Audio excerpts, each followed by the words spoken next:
today's episode of What Your Medical Debt Doctor Wants You to Know, we're going to talk about why doing this one thing every time you see a healthcare provider will save your financial future forever. Stop signing electric pads. Stop signing this black thing with a stylus. Connect it to the person at the front desk who's signing you and just connect it to their keyboard, and that's all you can see. Never sign electronic pads. I know I've talked about this before, and I'm going to talk about it again. I'm going to keep talking about it. A regular Ask a Doctor with Dr. Virgie listener and Crush Medical Debt Nation member told me about how recently he refused to sign the electronic signature pad he was asked to sign when he showed up to a facility for a scheduled procedure after hearing me talk about this problem over and over on the show. And he refused to sign the printed forms he was given. They tried to print it out for him and ask him to sign it. Okay, we printed it out, sign this. And he was like, no, I'm not doing that either.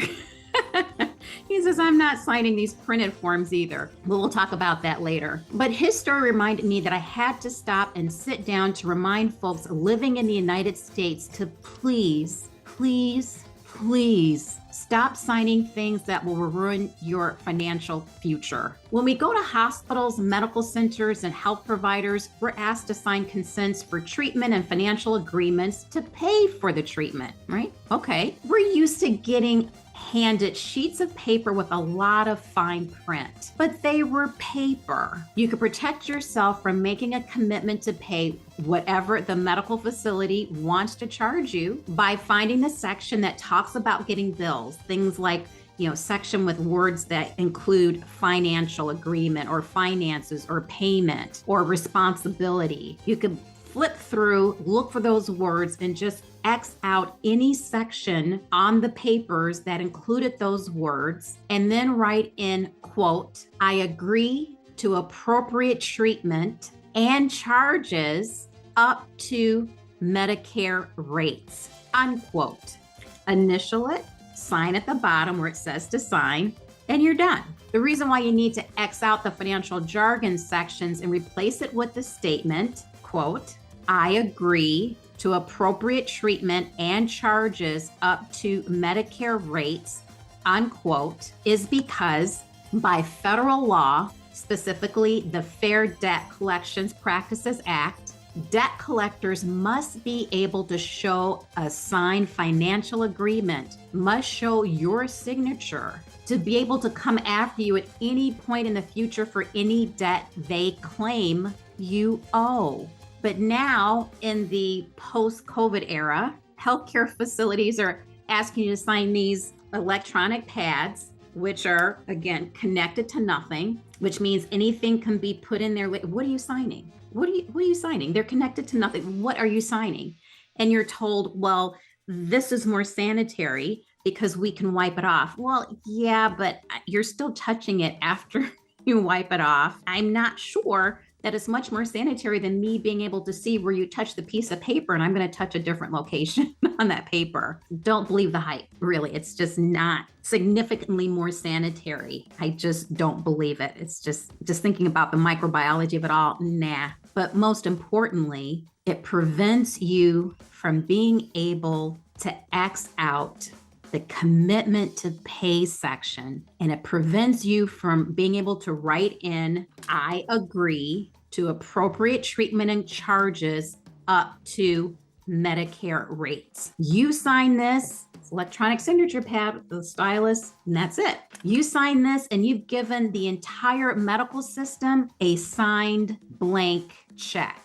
Are you crazy? You're asking me to just sign over my entire checking account to you? Wait, what? What am I signing? So years down the road, they or whoever when I say they, the financial institution that's asking you to sign this electronic signature pad, just to put your signature in the air, just for them to collect and add to anything they want. Years down the road, they or whoever they sell your alleged unpaid bill to, according to federal law, the Fair Debt Collections Practices Act, can start the process to come after you in court to garnish your wages and just devastate your financial future. period. But we're stopping this now, today. From now on, when you're at medical or healthcare facility and you're pointed to this electronic signature, you hand it this, or they point to this to sign, they'll say something like, behind their mask, and the COVID plastic barrier will say something, ooh, sign here. Ooh.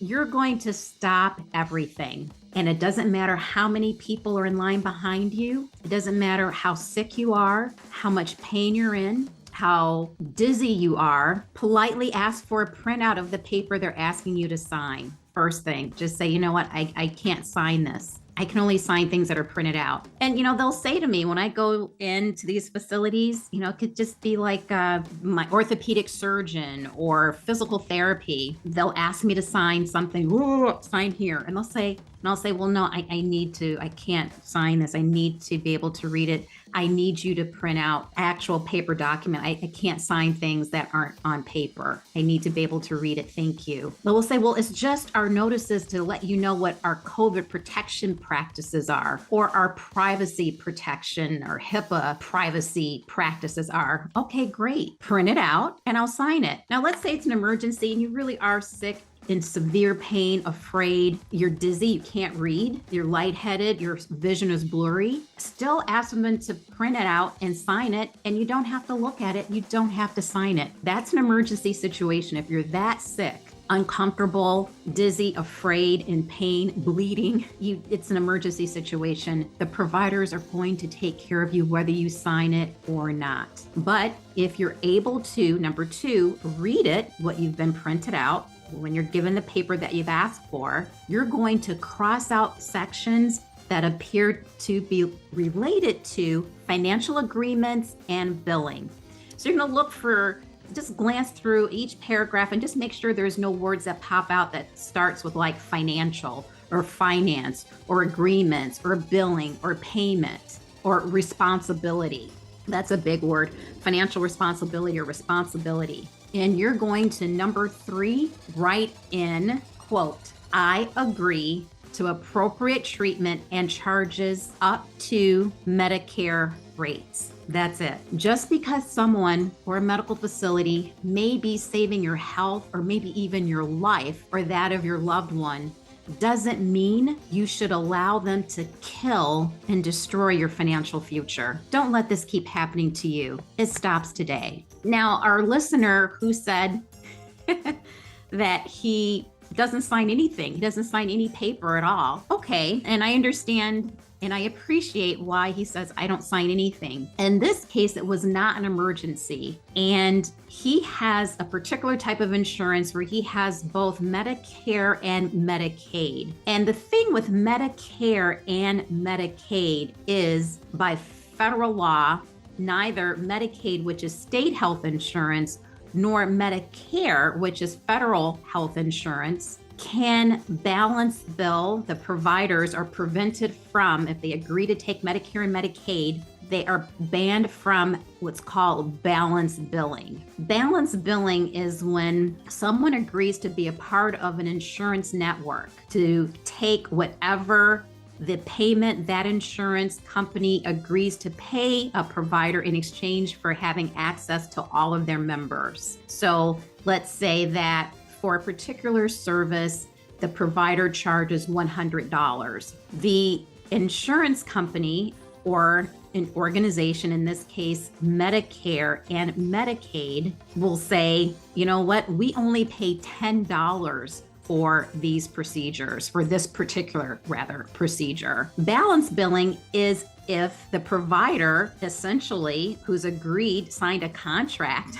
to accept whatever the insurance payer agrees to pay, whatever it is, in full, and not bill you for the balance. In this case, not bill you for the $90 balance. That's what balance billing is. And it's basically breach of contract. So the government, the federal and state governments, but the federal government overrides any state issues with Medicaid. There is no Medicaid in any state that will allow balance billing. So this is why this listener said, you know what, I know that I'm not responsible for anything, so I'm just not going to sign anything. And I really, really, really appreciate him saying, you know what, I'm not going to be intimidated. And that's what he told me. He said, you know what, Virgie, if I hadn't have listened to your show and listened to you talk over and over again about the issues of I have to be treated if it's an emergency, and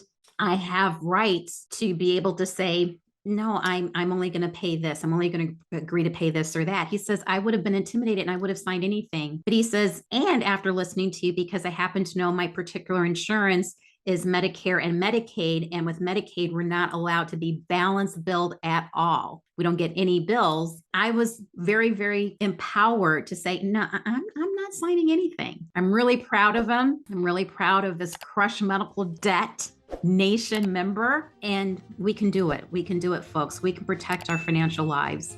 We can save our financial lives.